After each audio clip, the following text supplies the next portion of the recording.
No distractions, no phone, no procrastinating. You're just gonna get a bunch of coffee, you're gonna put on your favorite dance music, and you're gonna clear out everything. Today, I'm gonna be talking about how to clean up every single aspect of your life. I don't mean just going around and cleaning your house. I mean every single aspect of your life, how to declutter and shake up the world that you live in the best possible way, how to purge all of the BS that's in your life that you no longer need and that no longer serves you. And this can be a deep, transformational, life-changing purge that removes everything that's not serving you. And so we're talking about full scale, everything in your life, so that you can feel lighter, freer, and more aligned to become the person that you want to become. So let's go ahead and break it down. Why do you need to do this? We, as humans, like to hold on to things. We hoard, and some people hoard a lot of stuff, right? But we're basically like squirrels, just getting as many nuts as we possibly can, and then burying them someplace, forgetting where they are, and thinking that we'll just use them later, and we never do. Everything that you own owns a little bit of a piece of you. And I don't just mean like t-shirts and a couch and a chair. I mean physical, externally outside of you, but also mental as well. Beliefs, thought patterns, habits, all of these things own just a little piece of you.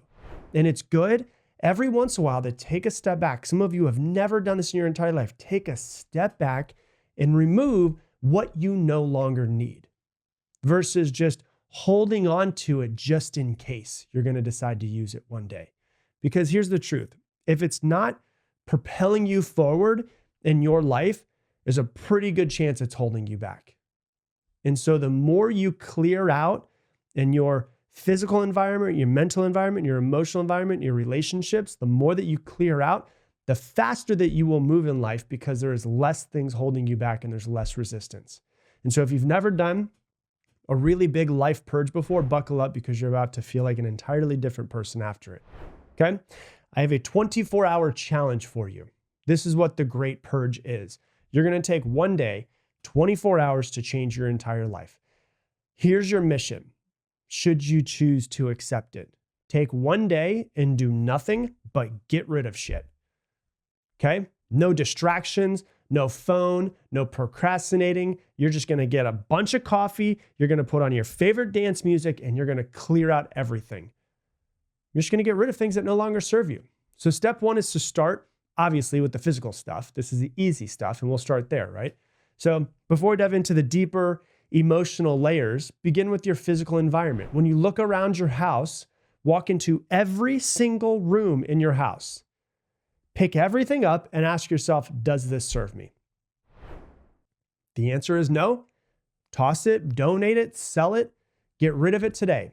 Go on Facebook Marketplace if you need to make some money, and you can do OfferUp, you can do Facebook Marketplace. You can get pretty much anything sold today if you do Facebook Marketplace and OfferUp at the exact same time. Declutter your closet, your kitchen, your office, your bedroom, your garage, your car, all of that.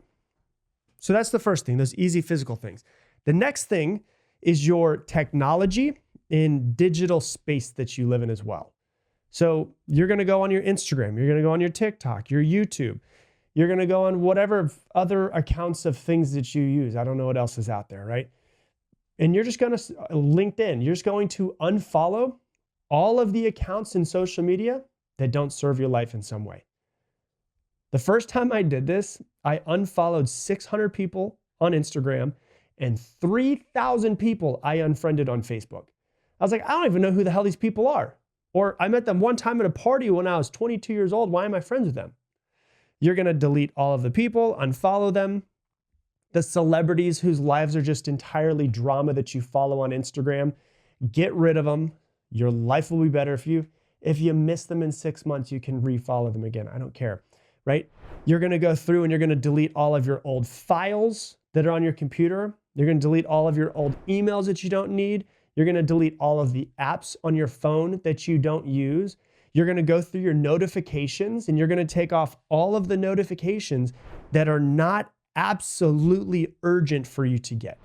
For me, I only have one real notification on my phone. If you call me, that's it. If you send me a text message, I'll never see it until I go to my phone and I literally have to push the app, the messaging button to go into the app for messages. Email, I won't see it unless I go into my emails. So turn off all the notifications that you don't absolutely need. The only way that my phone lights up is with a phone call. So clean up your phone, clean up your computer, all of the digital space, all of the social media space, everything. And TV shows you watch. Take a mental note. What TV shows have you been watching? Are they adding to your life? Is it really helping you to watch people fight and bicker and have drama on TV for your quote unquote reality TV? I promise you, it's not making your life better. It's not making your mindset better. Everything you consume affects you in some sort of way, not just food, but I'm talking about the mental stuff as well. Go into your kitchen. Look at your food choices as well. Throw out your unhealthy or your junk food. You should probably throw out the expired stuff as well. Anything that doesn't align with your health goals. You might have some stuff that's been in your pantry for a year that doesn't line up with the new you. If it doesn't fuel you, probably not for you. You know, one rule of thumb that I usually have is if it has more than 4 or 5 ingredients, it's probably way too processed. And I prefer not to eat anything that comes from a box if I can help it. No, that's not 100% of the time. That's probably 98% of the time. I prefer to eat something that was once alive. That's pretty easy to think about. Does it come from the earth naturally, and am I eating it in its unchanged state? Okay. What about your finances? Review all of your subscriptions. You're paying for things that you don't need anymore. They're just stealing $5, $7 here. Cancel ones that aren't adding value to your life. Look at your spending habits. Where can you cut out waste? Look at your living situation. You know, the place that you live, is it inspiring to you or is it draining you? You might say, oh yeah, but I'm only here because this is all I can afford. Okay. Well, can you start to think about the next place you want to move into? Do you need to completely move, or could, you have a small shift, maybe redecorating, painting, changing things around a little bit, just so it's a new feeling for you. So it gives you more energy to walk into the space that you live in. So maybe it's a small shift like that. Maybe it's a major one like moving. If it doesn't add, value or joy or align with your future self, it goes. And here's a simple rule of thumb for those of you guys that are questioning, well, do I need this thing? Do I not need this thing? Here's the way I like to live my life. If it's not a fuck yes, it's a fuck no. Imagine going through your entire life with that thought, that filter. That's the way that I would look at it. So that's step number 1, okay? Step number 2 is purging your mental and emotional baggage as well. Once you've cleared out your physical space, I promise you're gonna feel a whole lot better. But then we can go a little bit deeper. Obviously, I have a podcast called The Mindset Mentor. You're listening to it. Your mindset is the next thing we need to work at. What beliefs are you holding on to that are keeping you stuck in some sort of way? These I'm not good enough feelings. I can't change. I don't deserve success. I'm afraid of being unlovable. I'm afraid of getting into another relationship. I'm afraid of heartbreak. I'm afraid of death. I'm afraid of all of these. All these little limiting beliefs that exist that you have inside of your mindset. All of these identities of, yeah, but I'm a this person. I'm a Republican, so I act this way. I'm a Democrat, so I act this way. I'm a man, so I'm supposed to act this way. I'm a woman, supposed to act this way. Whatever. Oh, I have ADHD, so I'm supposed to act this way. Whatever identities that you have, see if you could just get rid of the identities and become the person that you want to become without all of these labels of who you're supposed to be, how you're supposed to act, how you're supposed to operate in this world. Write down all of the limiting beliefs and the fears and the things that are holding you back. Write them all down on a piece of paper and take a lighter to them, burn the list. Don't burn your house down. I didn't tell you to do this. Burn the list, make sure it disappears, and then replace those things with empowering beliefs. Obviously I don't want to go too deep into it because I have many episodes on how to change your mindset and your beliefs and your identities and all that stuff. But really you should go through and start to see what's going on in your mind that you need to get rid of. Another thing that you need to purge is all of these little tiny habits and standards that you need to change. So what daily habits are keeping you stuck in this cycle of frustration? What daily habits are keeping you in self-sabotage. Like you're like, I want to build this business, but I have a habit of staying up late. And because I have a habit of staying late, I have a habit of sleeping in. And then I wake up at 11 o'clock and now I feel like I'm 3 hours behind on building my business. And it's just this cycle of frustration. It's just keeping you stuck. And so what habits do you need to get rid of in your life that are just no longer serving you? I have a habit of whatever it is. Maybe it's smoking or drinking on the weekends too much. Whatever it might be, what are your habits that are not aligning you and helping you get to the life that you want? What standards have you accepted that are too low for the life that you want?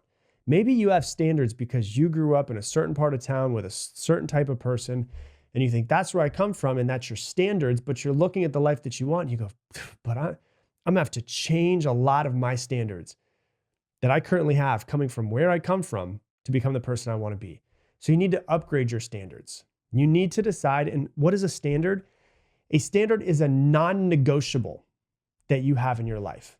So, I'll give you an example. So one of the examples I always give is maybe, you get a slice of pizza, you're walking down the street, you're in, we call Dirty Six here in Austin, you're in Dirty Six, and you get a slice of pizza.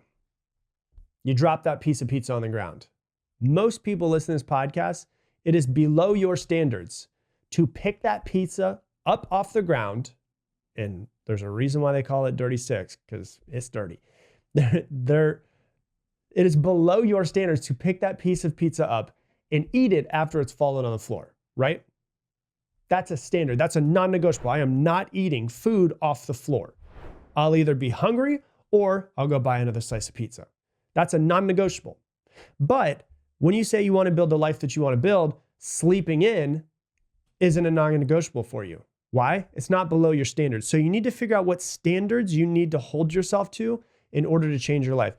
In a lot of situations, standards are actually more important than your habits.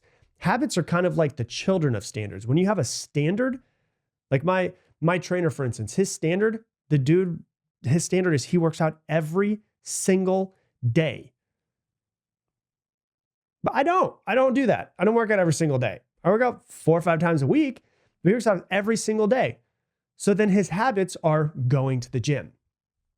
His habits are he's going to eat healthier because he's going to the gym and he wants to make sure that he's supporting that. He's supporting his body and recovery and fueling it with what it needs.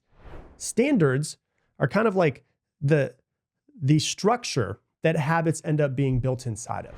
So that's what you want to think. What standards do you need to change? So that's step number 2, okay? Step number 3 is now that you've gone through physical environment, now that you've gone through mental environment, is to start looking at purging people and relationships. This is a tough one, I know, and you've heard me talk about it many times, but it's necessary. Not everyone is meant to go into the next chapter of your life. From this moment forward, there's a new chapter in your life. You decide who's coming with you and who's not. So who's draining your energy? Friends that gossip or complain or are what we call energy vampires or time vampires. Like they're just sucking the energy from you. They're sucking the time out of you. People who complain all the time, people who bring constant negativity, people who are toxic, family members who refuse to respect your boundaries, a partner that no longer aligns with your growth and what you're trying to do with your life. People that you follow on Instagram that make you feel less than because you're looking at how quote unquote amazing they are and amazing their lives are and how rich and successful they are, right? You don't have to make a dramatic exit. You can just start stepping back. Less energy, less availability, less attachment, not being as on call to these people as you used to be. And then you look at this and what starts to happen after the purge. You've cleared out your physical environment, you've cleared out your mental environment, and you cleared out your relationships as well. You will feel lighter. There's just less that you have to worry about. There's less that is owning parts of your brain. So you feel lighter. You feel like you can move faster. You have a lot more clarity because your brain's not focusing on a million little teeny tiny things that you don't need anymore. And so you it just becomes easier and more effortless to become the person that you want to be and you are meant to be. So it's not just about cleaning up. This isn't like spring cleaning. It's about making a space in your life for the things that actually serve you and getting rid of everything that does not serve you. Because the version of you that's happy, that is fulfilled, that is successful, that is aligned, doesn't hold on to things that weigh them down. And so pick a day, 24-hour day, to just do the purge. Go through each one of the categories, your physical, your mental, your emotional, your relational, and clear out everything that doesn't serve you for your growth. And then celebrate your fresh start. Be proud of yourself, and you're going to feel a whole lot lighter. So that's what I recommend that you do. 24 hours, do the challenge, go through the Great Purge. Hey, thanks so much for watching this video. YouTube thinks, based off of all of the algorithmic stuff that you do, that this video right here is going to be the best video for you to watch right now.